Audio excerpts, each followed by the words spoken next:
मनहूस है तू, मनहूस। सुबह सुबह तेरी शक्ल देख ली, अब पूरा दिन खराब हो जाएगा। पैदा होते ही अपने माँ बाप को खा गई। चल ज्योति बेटा अंदर जा, इसके साथ कहीं मत जाया कर। गांव के लोग जिस छोटी सी बच्ची को मनहूस कहकर ताने सुना रहे हैं, इस भोली भाली मासूम का नाम है अम्बा। अम्बा जब पैदा हुई तो उसकी माँ चल बसी और कुछ समय बाद चिंता और बीमारी से उसके पिता भी चल बसे। अम्बा अपनी दादी और चाचा चाची के साथ रहती है।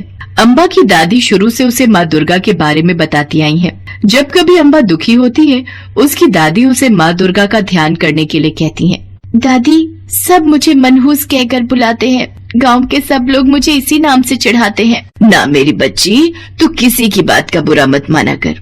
तू माँ दुर्गा का ध्यान कर, उनकी पूजा। माँ दुर्गा सारे दुखों को हरने वाली है मेरी बच्ची। अम्बा माँ दुर्गा से प्रार्थना कर ही रही थी कि पीछे से उसकी चाची आकर उसके कान मरोड़ देती है। अच्छा, तो कामचोर यहाँ बैठी है, पूरे घर का काम ऊपर से तेरे माँ बाप आकर करेंगे। मनहूस कहीं की, चल उठ यहाँ से। चाची, माँ बापू को गलत मत बोलो, जो कहना है मुझे कह लो। मुझे आंख दिखाती है, तेरी इतनी हिम्मत, आज तू नहीं बचेगी। अम्बा की चाची चूल्हे से गरम लकड़ी निकालकर उसके हाथ को जला देती है।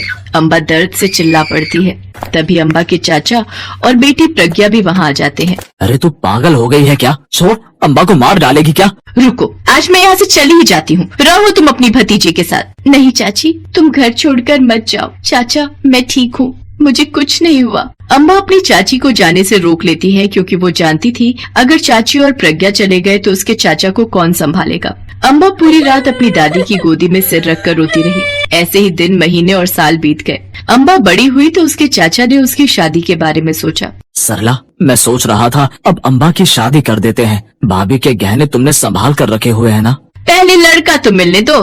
तुम तो ऐसा सोचते हो जैसे मैं कोई चोर हूँ। तुम्हारी भाभी के गहने बेच आई हूँ। जब देखो एक ही बात बोलते रहते हो। सरला को लालच था कि अगर अम्बा की शादी किसी अच्छे घर में हुई तो वो गहने उसे दहेज में देने पड़ेंगे। एक दिन उसकी मुलाकात अपनी जान पहचान की एक औरत से हुई।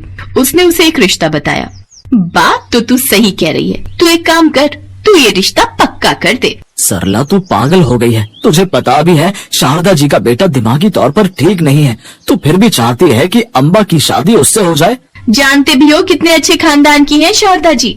तुम्हारी मनहूस भतीजी रानी बनकर राज करेगी वहाँ। अरे पागल है तो क्या, कम से कम ऊंचे खानदान में शादी तो हो जाएगी, वरना तुम्हारी मनहूस भतीजी से कोई शादी नहीं करेगा। आगे प्रज्ञा की भी शादी करनी है। अगर ये कुमारी बैठी रही तो कोई रिश्ता नहीं मिलेगा। चाचा, चाची ने मेरे लिए कुछ अच्छा ही सोचा होगा। मुझे ये रिश्ता मंजूर है। चाची, मैं इस शादी के लिए तैयार हूँ। मेरी बच्ची, ये तेरा फायदा उठा रही है, मत कर शादी के लिए। हाँ दादी, आप ही तो कहती हो माँ दुर्गा हमेशा मेरे साथ है, तो फिर उनके होते हुए मेरे साथ कुछ गलत कैसे हो सकता है। अम्बा की शादी शारदा जी के पागल बेटे से हो जाती है। अम्बा की जेठानी जया अम्बा को बिल्कुल भी पसंद नहीं करती थी। अम्बा बहू, ये हीरो का हार मेरी सास ने मुझे दिया था। ये मेरा खानदानी हार है, आज से मैं ये तुम्हें देती हूँ। हीरो का हार, वो भी खानदानी? माँ जी ने अम्बा को दे दिया। पता नहीं माँ जी को इसमें क्या दिखाई देता है, जब देखो अम्बा अम्बा करती रहती हैं। अगर ये ऐसे ही माँ जी की प्यारी बनती रही तो मुझे तो कुछ नहीं मिलेगा। मुझे इसे घर से निकालने का कोई उपाय ढूंढना ही होगा। अम्बा रोजाना माँ दुर्गा के मंदिर जाती थी और वहाँ पर अपने पति और परिवार वालों के लिए प्रार्थना करती थी। अम्बा की जेठानी को उपाय मिल गया और एक दिन अम्बा जब मंदिर जा रही थी, जेठानी भी अपनी सास को बहाने से मंदिर ले जाने लगी। बहन जी, आपका नाम अम्बा है ना?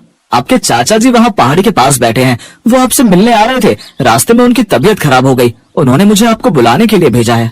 चाचा जी, चलो भैया, मुझे उनके पास ले चलो। जेठानी तो ये सब पहले से ही जानती थी। उसने अपनी सास से कहा, माँ जी, अम्बा तो आपको मंदिर के लिए बोल कर गई है, फिर ये उस लड़के के साथ सुनसान पहाड़ी की ओर क्यों जा रही है? पता नहीं बहू, जरा देखे तो। अम्बा की सास और जेठानी उसके पीछे पीछे पहाड़ी पर जाती हैं। लड़का अम्बा को एक खंडहर में ले गया। भैया, चाचा जी तो यहाँ नजर नहीं आ रहे। अरे इतनी भी क्या जल्दी है, पहले थोड़ा करीब तो आओ। छोड़ो, मुझे छोड़ो, क्या कर रहे हो, मुझे जाने दो। तुम खुद ही तो मुझे यहाँ लाई हो। तुमने तो कहा था कि तुम्हारा पति पागल है, इसलिए तुम उसके साथ खुश नहीं हो। कितने दिनों से तो तुम मेरे साथ रोजाना यहाँ आ रही हो और आज नाटक कर रही हो। ये देखो, ये हीरो का हार तुमने ही तो मुझे दिया था कि इसे बेचकर हम यहाँ से भाग जाएंगे। क्यों झूठ बोल रहे हो? शर्म करो, मैं तुम्हारे साथ कब आई? और ये हीरो का हार तुम्हारे पास कहाँ से आया? शर्म आनी चाहिए अम्बा, तुम मेरे घर की बहू कहलाने लायक नहीं हो। तुम चरित्रहीन हो। माँ जी मेरा विश्वास कीजिए, मैंने ऐसा कुछ नहीं किया। मैंने अपना पतिव्रत धर्म नहीं तोड़ा। फिर इसके पास ये हार कहाँ से आया? माँ जी ये जब देखो जय दुर्गा माँ करती रहती है। अब इसका फैसला मंदिर के पुजारी जी ही करेंगे। इसके घर वालों को भी बुलाते हैं, इसका फैसला वही होगा।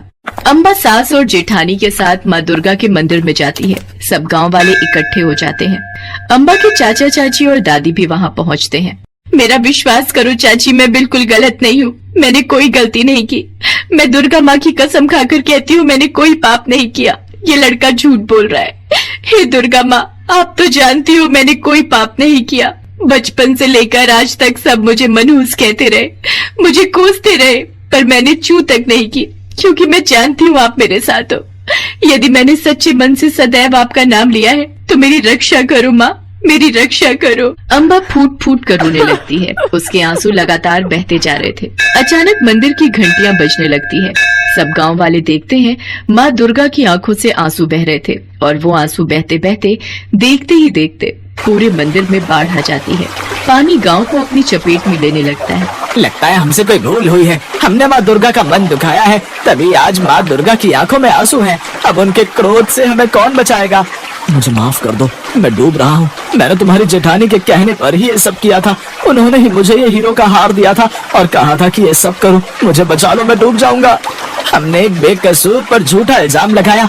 दुर्गा मैया का क्रोध हम सबको ले डूबेगा। देखो अम्बा को तो पानी छू भी नहीं रहा, हम सब इसमें डूब जाएंगे। हमने पाप किया है, हमें बचा लो अम्बा, मुझे माफ कर दो। जिसने अम्बा का दिल दुखाया था वो सब आंसू की बाढ़ में डूब रहे थे। हे दुर्गा माँ, आप दया की देवी हो, इन सबको माफ कर दो। अम्बा की प्रार्थना पर बाढ़ का पानी उतर जाता है और सब कुछ पहले जैसा ठीक हो जाता है और माँ दुर्गा साक्षात पीले शेर पर सवार होकर दर्शन देती हैं। सब लोग उनके समक्ष हाथ जोड़कर खड़े हो जाते हैं। अम्बा मेरी बेटी, आज तुम्हारे कहने पर मैंने इन सबको माफ कर दिया, पर जब भी कोई किसी अबला नारी का दिल दुखाएगा तो मैं अपने क्रोध से उसे जलाकर भस्म कर दूंगी। अम्बा मेरी बच्ची, मेरा आशीर्वाद तुम्हारे साथ सदैव रहेगा। मेरी बेटी, तुम अपने पति और परिवार के साथ खुशी खुशी रहना। अब कोई तुम्हें मनहूस नहीं कहेगा। सुख से अपना जीवन यापन करो। माँ दुर्गा के आशीर्वाद से अम्बा का पति बिल्कुल ठीक हो जाता है और उस दिन से सब अम्बा का आदर और सम्मान करने लगे।